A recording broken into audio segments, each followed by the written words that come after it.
राष्ट्रीय प्राणी उद्यान और पटना जू के बीच जानवरों के आदान प्रदान पर सहमति बनी है। इस एक्सचेंज के तहत दिल्ली चिड़ियाघर को पटना से एक बाघ मिलेगा, जबकि दिल्ली से एक सफेद बाघिन सहित कई जानवर पटना भेजे जाएंगे। वहीं दूसरी ओर सोशल मीडिया पर एक वीडियो जमकर वायरल हो रहा है, जिसमें पटना के जू के अंदर सफेद बाघ बेहद दयनीय स्थिति में नजर आ रहा है।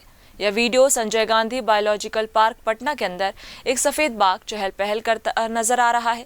लेकिन उसकी स्थिति देखकर लग रहा है कि उसे उचित आहार तक नहीं दिया जा रहा।